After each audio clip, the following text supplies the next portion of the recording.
जय श्री कृष्णा। राधे राधे। आज आप लोग सुनेंगे गुरुवार व्रत की कथा। एक बार प्रेम से बोलिए, भगवान विष्णु की जय हो। भारतवर्ष में एक प्रतापी और दानी राजा राज्य करता था।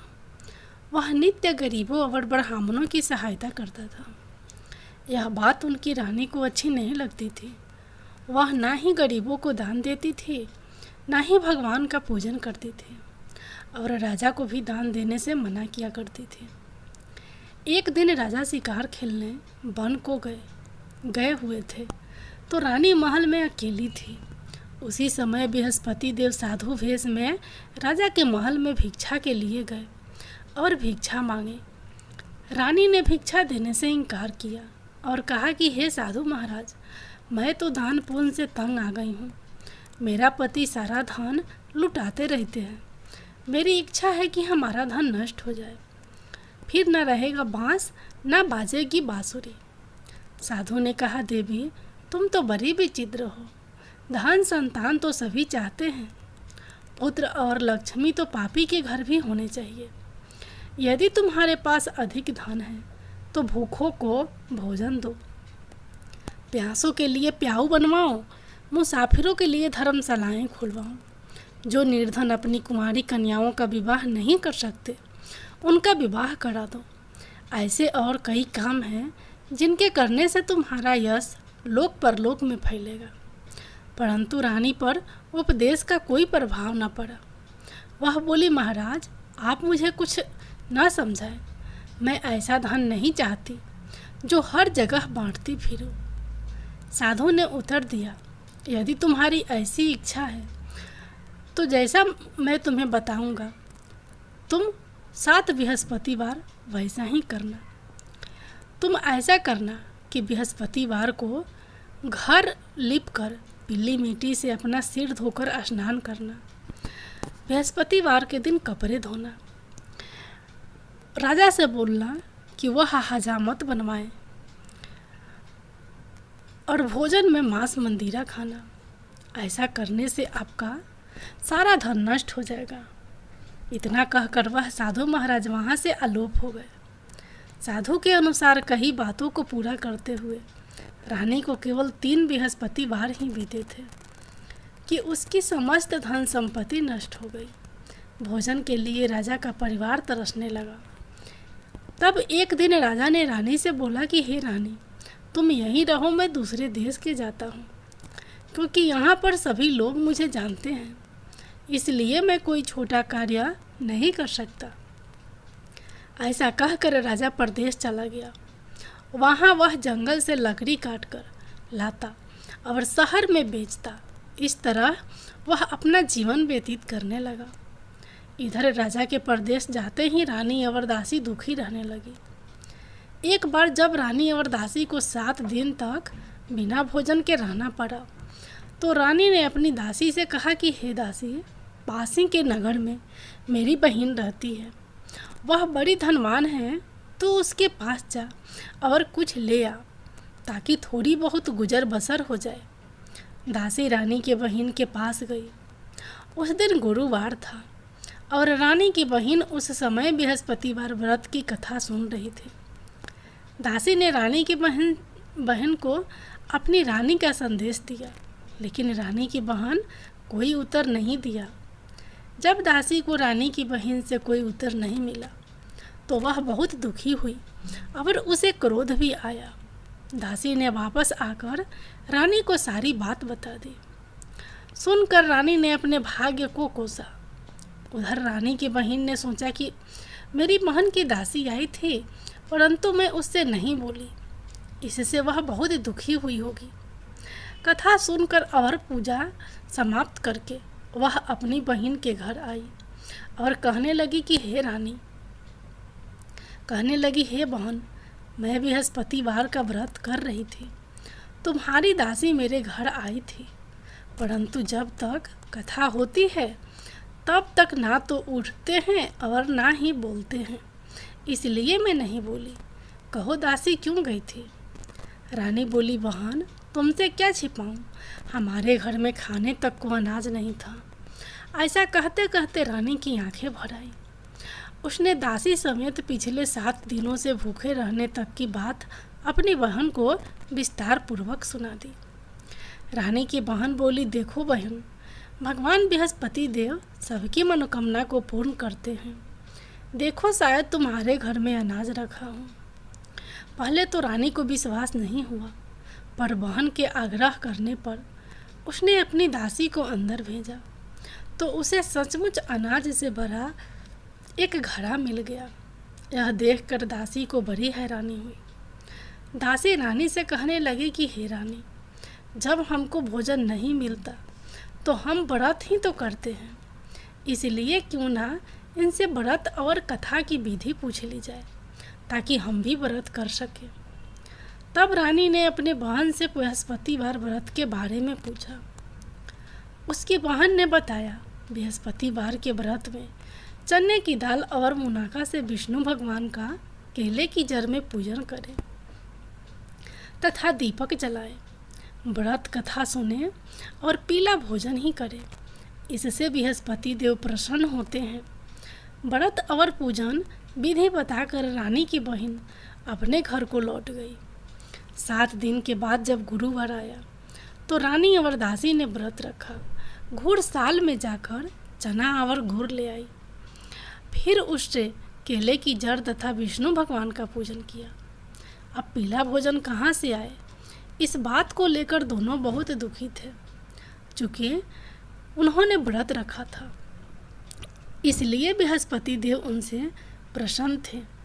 इसलिए वे एक साधारण व्यक्ति का रूप धारण कर 2 थालों में सुंदर पीला भोजन दासी को दे गए। भोजन पाकर दासी प्रसन्न हुई और फिर रानी के साथ मिलकर भोजन ग्रहण किया। उसके बाद वे सभी गुरुवार को व्रत और पूजन करने लगी। बृहस्पति भगवान की कृपा से उनके पास फिर से धन संपत्ति आ गई, परंतु रानी फिर से पहले की तरह आलस्य करने लगी। तब दासी बोली, देखो रानी, तुम पहले भी इस प्रकार आलस्य करती थी। तुम्हें धन रखने में कष्ट होता था, इस कारण सभी धन नष्ट हो गया। और अब जब भगवान बृहस्पति की कृपा से धन मिला है तो तुम्हें फिर से आलस्य होता है। रानी को समझाते हुए दासी कहती है कि बड़ी मुसीबतों के बाद हमने यह धन पाया है, इसलिए हमें दान पुण्य करना चाहिए, भूखे मनुष्यों को भोजन कराना चाहिए और धन को शुभ कार्यों में खर्च करना चाहिए, जिससे तुम्हारे कुल का यश बढ़ेगा, स्वर्ग की प्राप्ति होगी और पितृ प्रसन्न होंगे। दासी की बात मानकर रानी अपना धन शुभ कार्यों में खर्च करने लगी, जिससे पूरे नगर में उसका यश फैलने लगा। एक दिन राजा दुखी होकर जंगल में एक पेड़ के नीचे आसन जमा कर बैठ गया। वह अपनी दशा को याद करके व्याकुल होने लगा। बृहस्पतिवार का दिन था। एकाएक उसने देखा कि निर्जन वन में एक साधु प्रकट हुए। वह साधु वेश में स्वयं बृहस्पति देवता थे। लकड़हारे के सामने आकर बोले, हे लकड़हारे, इस सुनसान जंगल में तू चिंतामग्न क्यों बैठा है? लकड़हारे ने दोनों हाथ जोड़कर प्रणाम किया और उत्तर दिया, महात्मा जी, आप सब कुछ जानते हैं, मैं क्या कहूँ? यह कहकर रोने लगा और साधु को अपनी आत्मकथा सुनाई। महात्मा जी ने कहा, तुम्हारी स्त्री ने बृहस्पतिवार के दिन बृहस्पति भगवान का निरादर किया है, जिसके कारण रुष्ट होकर उन्होंने तुम्हारी यह दशा कर दी। अब तुम चिंता को दूर करके मेरे कहने पर चलो तो तुम्हारे सब कष्ट दूर हो जाएंगे और भगवान पहले से भी अधिक संपत्ति देंगे। तुम बृहस्पतिवार के दिन कथा किया करो, 2 पैसे के चने मुनाका लाकर उसका प्रसाद बनाओ और शुद्ध जल से लोटे में शक्कर मिलाकर अमृत तैयार करो। कथा के पश्चात अपने सारे परिवार और सुनने वाले प्रेमियों में अमृत व प्रसाद बांटकर आप भी ग्रहण करो। ऐसा करने से भगवान तुम्हारी सब मनोकामनाएं पूरी करेंगे। साधु के ऐसे वचन सुनकर लकड़हारा बोला, हे प्रभु, मुझे लकड़ी बेचकर इतना पैसा नहीं मिलता जिससे भोजन के उपरांत कुछ बचा सकूं। मैंने रात्रि में अपनी स्त्री को व्याकुल देखा है। मेरे पास कुछ भी नहीं जिससे मैं उसकी खबर मंगा सकूं। साधु ने कहा, हे लकड़हारे, तुम किसी बात की चिंता मत करो। बृहस्पति के दिन तुम रोजाना की तरह लकड़ियां लेकर शहर को जाओ। तुमको रोज से दोगुना धन प्राप्त होगा, जिससे तुम भली भांति भोजन कर लोगे तथा बृहस्पति देव की पूजा का सामान भी आ जाएगा। इतना कहकर साधु अंतर्धान हो गए। धीरे धीरे समय व्यतीत होने पर फिर वहीं बृहस्पतिवार का दिन आया। लकड़हारा जंगल से लकड़ी काटकर किसी शहर में बेचने गया। उसे उस दिन और दिन से अधिक पैसा मिला। राजा ने चना गुड़ आदि लाकर गुरुवार का व्रत किया। उस दिन से उसके सभी कलेश दूर हुए। परंतु जब दोबारा गुरुवार का दिन आया तो बृहस्पतिवार का व्रत करना भूल गया। इस कारण बृहस्पति भगवान नाराज हो गए।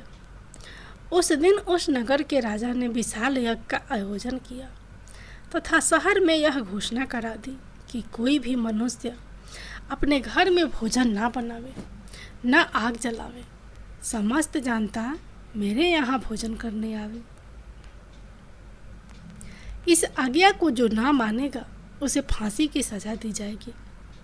इस तरह की घोषणा संपूर्ण नगर में करवा दी गई। राजा की आज्ञा अनुसार शहर के सभी लोग भोजन करने गए, लेकिन लकड़हारा कुछ देर से पहुंचा, इसलिए राजा उसको अपने साथ घर लिवा ले गए और ले जाकर भोजन करा रहे थे तो रानी की दृष्टि उस खूंटी पर पड़ी जिस पर उसका हार लटका हुआ था।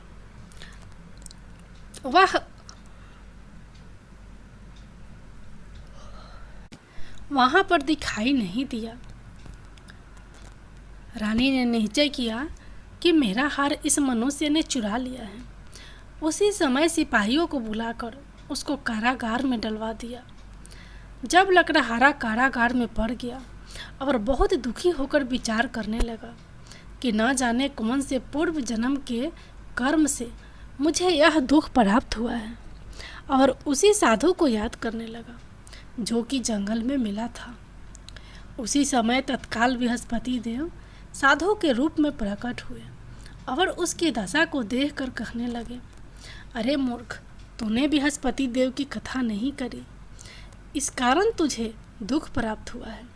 अब चिंता मत कर, बृहस्पतिवार के दिन कारागार के दरवाजे पर 4 पैसे पड़े मिलेंगे, उनसे तू बृहस्पति देव की पूजा करना, तेरे सभी कष्ट दूर हो जाएंगे। बृहस्पति के दिन उसे 4 पैसे मिले। लकड़हारे ने कथा कही। उसी रात्रि को बृहस्पति देव ने उस नगर के राजा को सपने में कहा, हे राजा, तुमने जिस आदमी को कारागार में बंद कर दिया है वह निर्दोष है, वह राजा है, उसे छोड़ देना। रानी का हार उसी खूंटी पर लटका है।